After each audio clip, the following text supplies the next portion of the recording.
नमस्कार, मैं मोहम्मद आसिफ और आप देख रहे हैं स्पेन 9 न्यूज़।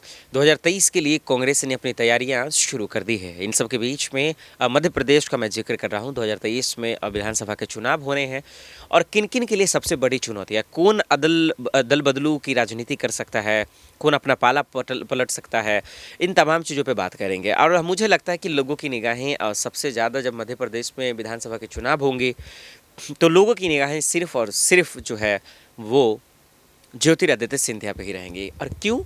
क्योंकि आप जानते हैं कि मध्य प्रदेश में पहले कांग्रेस की सरकार थी। ज्योतिरादित्य सिंधिया की बगावती की वजह से ही कांग्रेस की सरकार गिरी है और आज वो केंद्र में मंत्री है।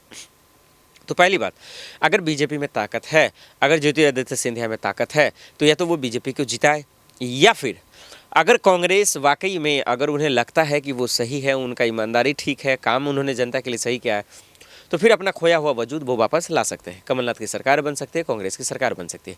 अब यहाँ पर जिस तरीके से दिग्विजय सिंह जी ने जो है एक बयान दिया था ज्योतिरादित्य सिंधिया को लेकर, वो मेरे बच्चे हैं, मेरे बेटे जैसे हैं, वो सीएम बनना चाहते थे, तो ये चापलूसी क्या ज्योतिरादित्य सिंधिया पे कोई फ़र्क पड़ेगा क्या? कहीं वो खेल तो नहीं कर जाएंगे आखिरी ओवर में, बीजेपी का दामन तो नहीं छोड़ देंगे, कांग्रेस का दामन थाम तो नहीं लेंगे? अगर ऐसा होगा तो फिर ये कहा जा सकता है कि बीजेपी का हारना तय हो जाएगा और कांग्रेस का जीतना आसान हो जाएगा। लेकिन ये मुश्किल घड़ी है, इतना कहना आसान नहीं है कि ज्योतिरादित्य सिंधिया फिर से जो है पलट सकते हैं, क्योंकि हालांकि बिहार महाराष्ट्र में तो हम तो देख रहे हैं बार बार अलट पलट की राजनीति चल रही है गठबंधन में, लेकिन यहाँ पर्सनली नेता की बात है।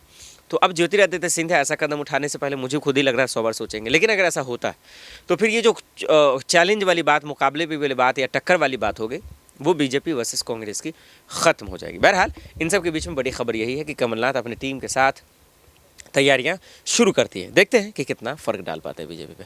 चलिए आज के लिए इतना ही, मुझे दीजिए इजाज़त और आप देखते रहे स्पेन न्यूज़। नमस्कार।